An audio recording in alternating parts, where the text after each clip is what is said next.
రామేశ్వరంలో ఎప్పుడు కూడాను ఎవరైనా కూడా ఏంటంటే చివరి రోజు కూడాను అక్కడ ఏంటంటే పెద్ద రావణాసుని తయారు చేస్తారు. పెద్ద రావణాసుని తయారు చేసి ఆ రోజు రాముడితో అంతిమ సంస్కారం చేస్తున్నట్టుగా బాణంతో విడిచినటువంటి బాణము రామేశ్వరంలో కొడతారు. అక్కడ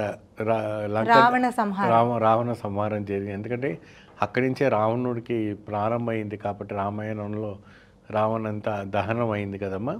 కాబట్టి అక్కడ రావణ్ణి చాలా విశేషంగా పెద్దగా పెట్టి రావణాసుని రాముడు గారు వచ్చేసి బాణం తీసుకొని అక్కడ కాల్చడం అంటే రాముడు వేషం వేసుకున్న బాలుడు ఆ రావణాసుని కాలవటం అని జరుగుతుంది. అది విశేషంగానే చాలా విశేషంగా చాలా అక్కడ రామేశ్వరంలో చాలా గ్రాండ్గా చేస్తారు. ఇది కనువిందులుగా ఉంటుంది. దసరా నాడు చాలా విశేషంగా ఒక కైంగర్యంగా ఉంటాయి.